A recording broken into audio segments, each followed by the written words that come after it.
أعوذ بالله من الشيطان الرجيم. بسم الله الرحمن الرحيم. السلام عليكم ورحمة الله وبركاته. الحمد لله رب العالمين، وبه نستعين على أمور الدنيا والدين، وصلى الله على سيدنا محمد وعلى آله وأصحابه أجمعين. أما بعد، رب اشرح لي صدري ويسر لي أمري واحلل عقدة من لساني يفقه قولي. بعدكم شكر الله سبحانه وتعالى نكمتكي رحمة kiongozi wa umma mtukufu wa daraja mtume Muhammadin sallallahu alayhi wasallam. Ndugu zangu, kwa uwezo wake Allah subhanahu wa ta'ala, leo insha Allah katika darasa yetu muda huu tutazungumzia zakatu al-fitri. Zakatu al-fitri, mara nyingi kwenye kila ibada huwa inakwenda na mwishoni kwake kuna namna ya utokaji ambao uliopangwa na sheria, na mara nyingine utokaji wake kuna hikma nyingi sana, lakini ukiangalia unaweza ukaona mara nyingine, kwani nilifanya kosa? Mfano, unaingia katika ibada ya sala, ukimaliza kwa kusema assalamu alaikum wa rahmatullah, assalamu alaikum wa rahmatullah, miongoni mwa maneno ya mwanzo ambao unayoyasema yaliyofundishwa ni astaghfirullah, astaghfirullah, astaghfirullah. Maana unamuomba msamaha Mwenyezi Mungu. Pengine unaweza kujiuliza, kwani kwenye swala mimi nilikuwa nafanya makosa, au kuswali ni kosa mpaka ninapomaliza kuswali tu nimuombe msamaha Mwenyezi Mungu? Baada ya hayo maneno kuna vitu vinaendelea kuyasema mengine. Pia kwenye ibada ya funga, mtu anapokuwa anaimaliza funga, akiwa mwishoni unapomaliza funga, kuna mambo ya kufanya. Miongoni mwa hayo, kwa mfano tumeona kwa darasa zilizopita, watu watakiwa katika wiki hili, maana yake ndio wako mwishoni kwenye 10 hili, wakithirisha sana kuleta nini? Kujikurubisha na kujinyenyekeza kwa Allah subhanahu wa ta'ala kwa aina mbalimbali za ibada. Lakini pia miongoni mwa mambo ambayo wanatakiwa pia wayafanye wakiwa mwishoni huko kwenye 10 hili ni kitu kinachoitwa zakatu al-fitri.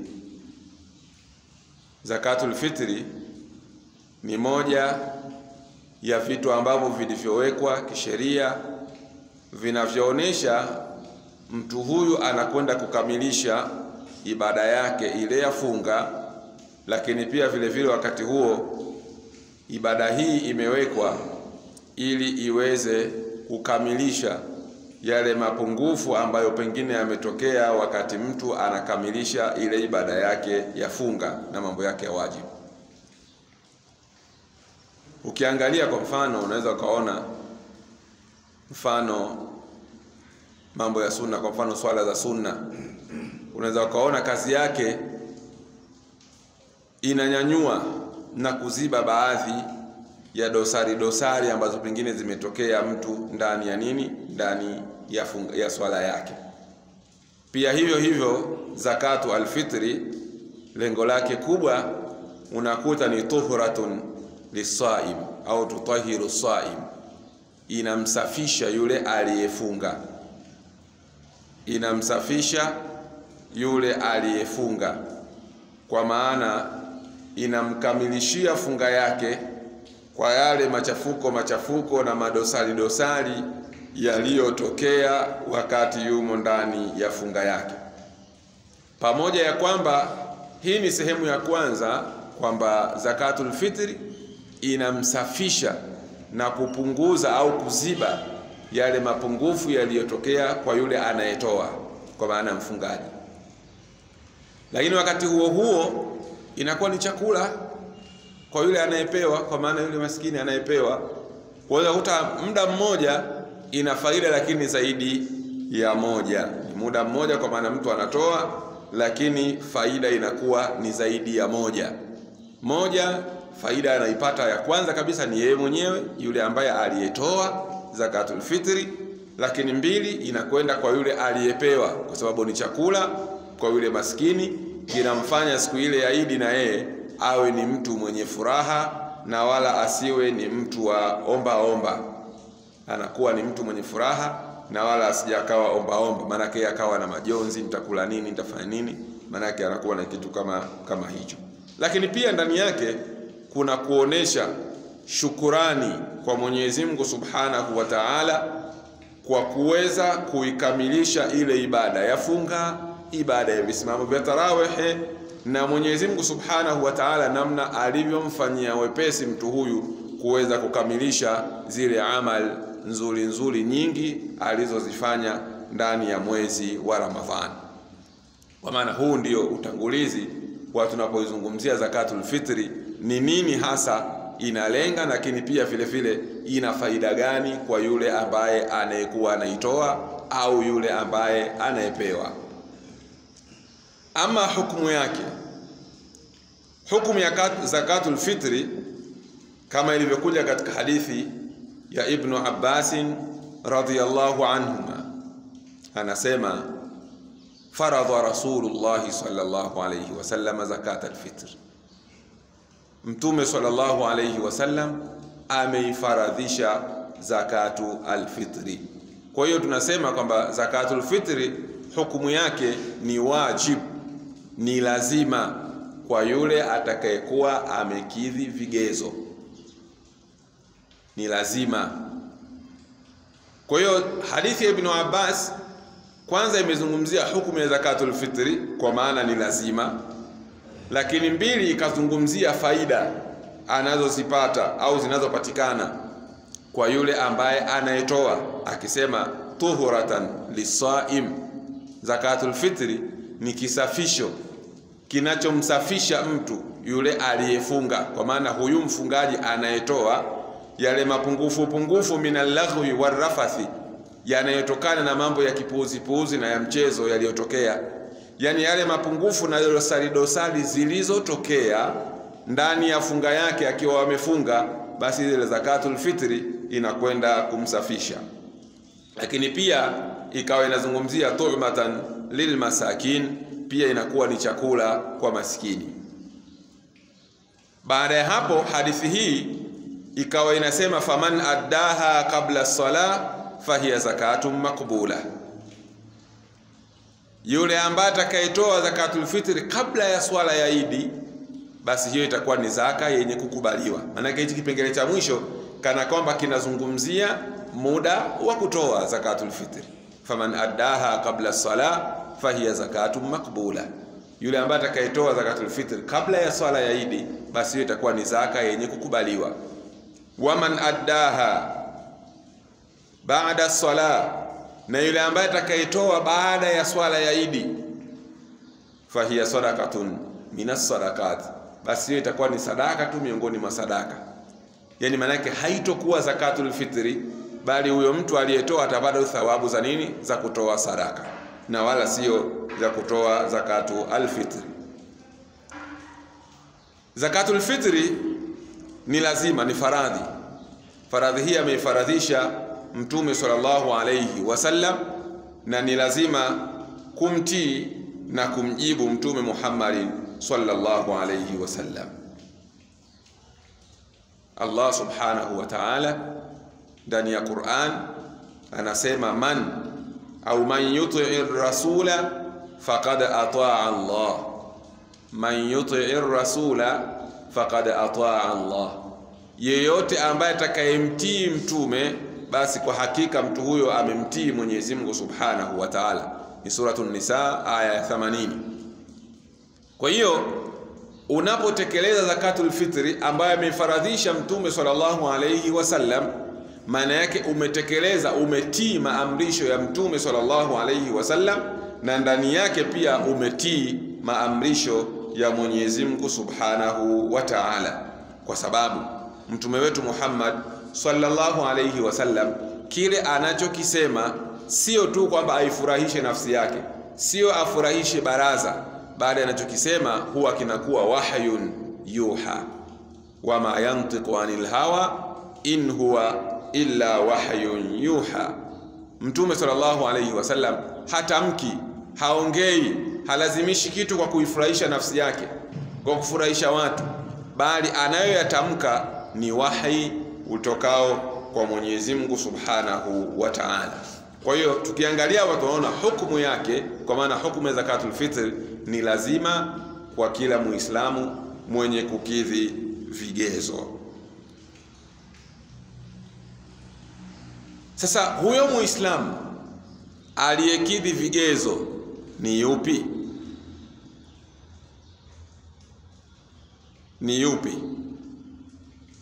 Muislamu aliyekidhi vigezo ni yupi?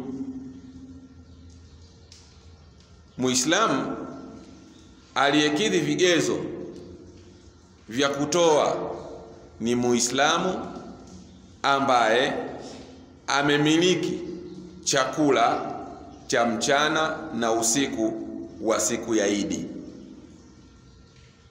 Ni Muislamu aliyemiliki chakula cha mchana na usiku wa siku ya Idi.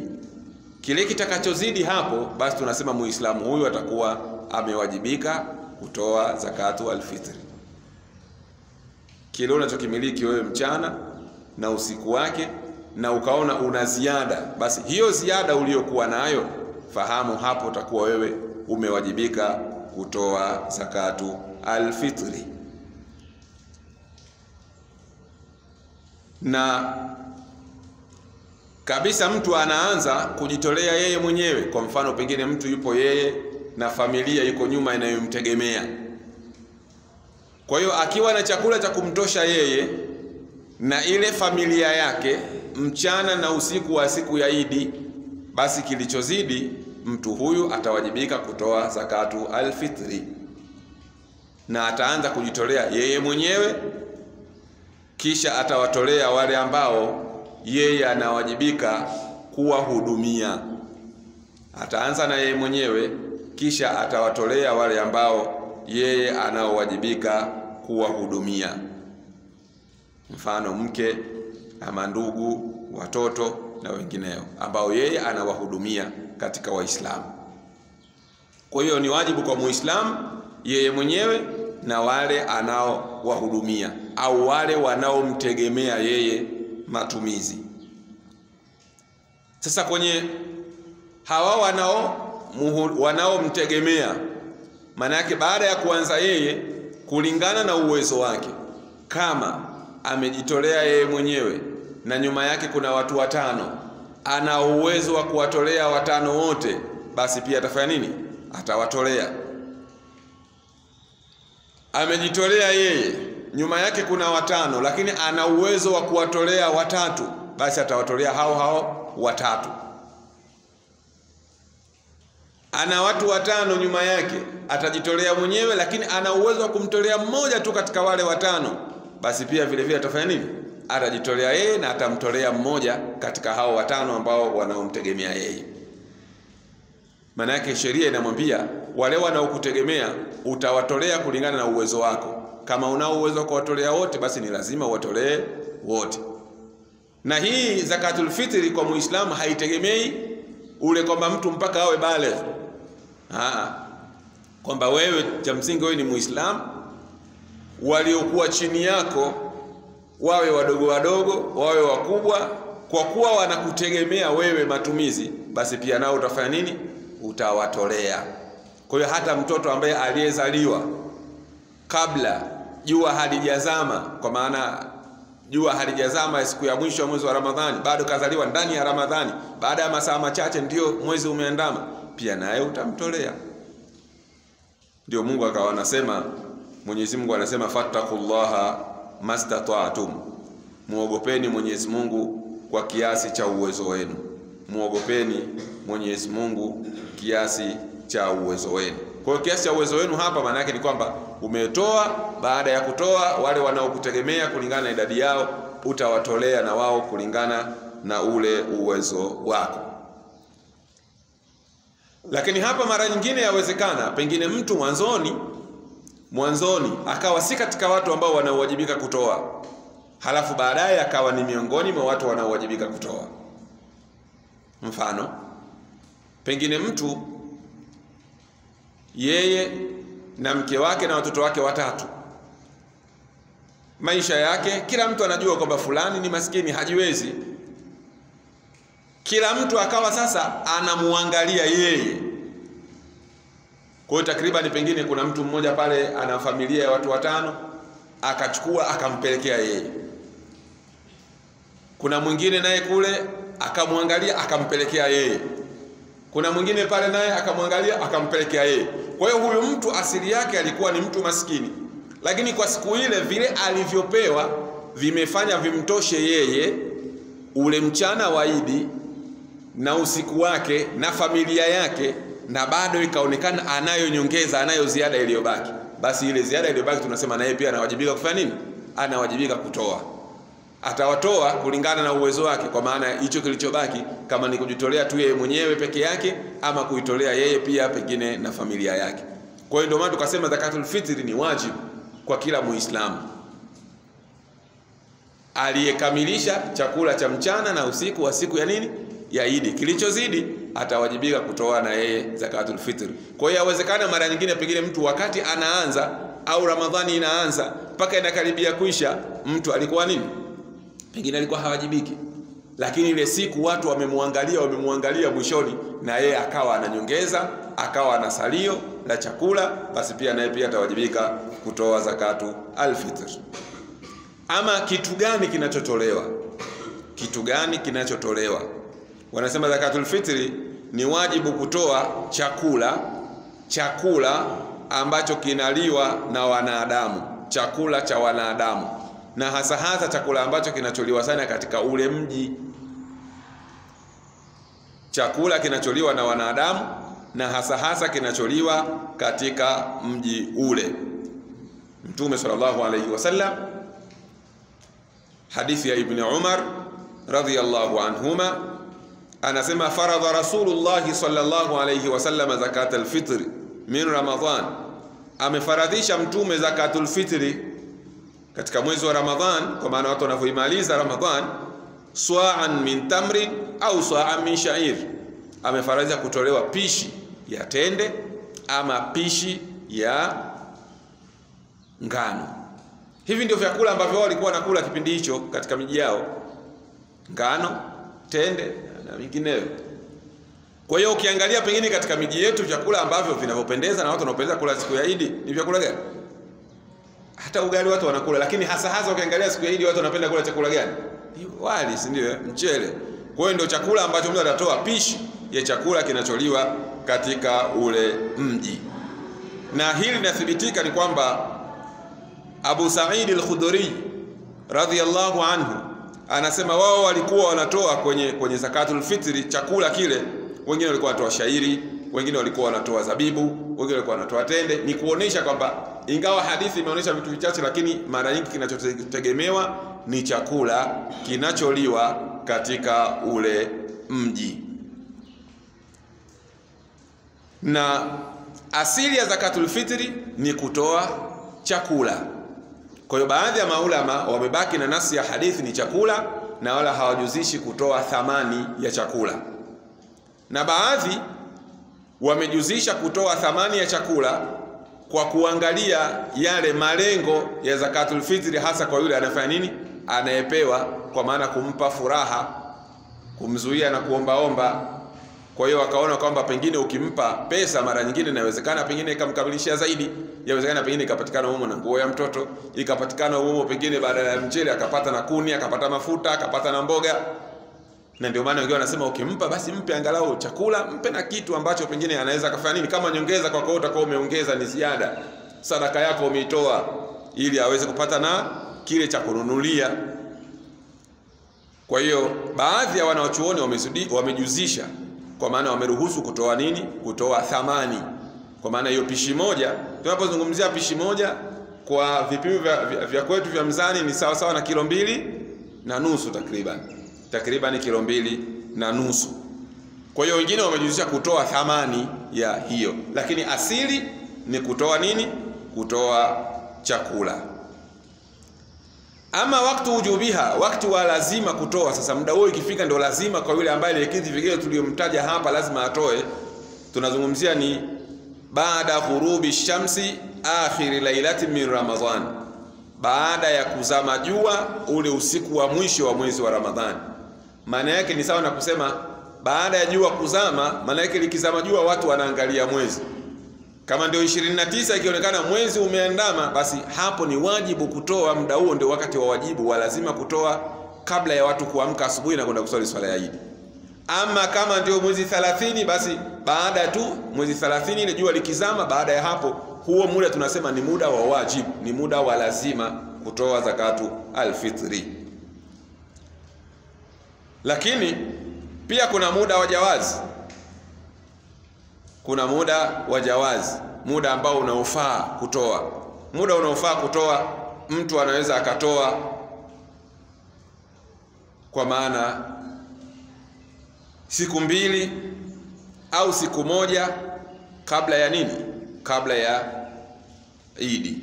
Kwa maana labda mwezi 28, mwezi 29, mtu akatanguliza akaanza kutoa. Pia vile vile ni katika nyakati ambazo zinafaa. Ama kama mtu ambaye hajatoa mpaka mwezi umeandama au siku 30 zimeshakamilika, watu wameshafuturu, kwa maana kesho yake wanalala usiku, asubuhi kwenda kuswali, muda ule unakuwa ni wajibu. Kwa hiyo mtu anaweza akatoa kwenye muda wa wajibu, muda wa lazima, baada ya kuzama jua siku ya mwisho ya Ramadhani, au akatoa kwenye muda ambao unaoruhusiwa, ambao ni muda, kwa maana ni muda ambao ule muda uliokuwa kwa maana siku 2 au kabla siku 1 kabla ya ule muda au kabla ya Ramadhani kuweza kumalizika. Na haifai kabisa kwa mtu kuchelewesha kutoa ile zakatul fitri mpaka baada ya sala ya Eid. Yani baada ya kumaliza kuswali ndio mtu akawa anatoa. Kwa hiyo yoyote atakayechelewesha bila ya sababu yoyote, basi hiyo itakuwa ni sadaka miongoni mwa sadaka tu. Ama atakayechelewesha kwa malengo maalum, kwa sababu pengine aliyemtaka kumpa anampigia simu na bwana niko mbali, basi tutakutana hapo kwenye sala. Kwa hiyo akakutana pale ndio akampa pale, lakini ilikuwa ampe kabla, lakini pengine kwa sababu tu nyumbani hayupo nani, kwa hiyo alichelewesha kwa sababu maalum, kwa udhuru, basi hiyo inaweza ikawa tu ni miongoni, kwa maana anaweza akaruhusiwa kuitoa baada ya swala ya Eid. Lakini kuchelewesha bila ya sababu yoyote baada ya swala ya Eid inakuwa, kwanza inakuwa haikubaliwi, lakini pia vile vile haiwi tena kama zakatul fitri, bali itakuwa tu ni sadaka miongoni mwa sadaka. Itakuwa ni sadaka miongoni mwa sadaka. Sehemu ya kutoa zakatul fitri huwa inatolewa kwa maskini wa eneo lile, kwa maana mtu ambaye yupo katika maeneo yale katika ule mji.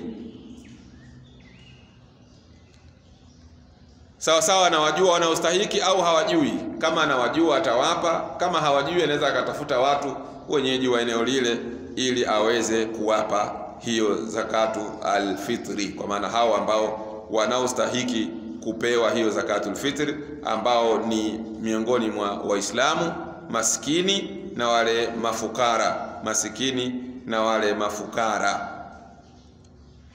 Lakini pia zakatul fitri anayepewa ni Muislamu. Anayepewa zakatul fitri ni Muislamu. Kwa hiyo asiyekuwa Muislamu huwa hapewi zakatu alfitri.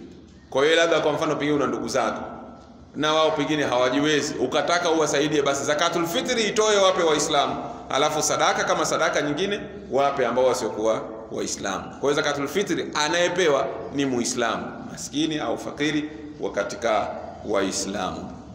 Wallahu a'lam.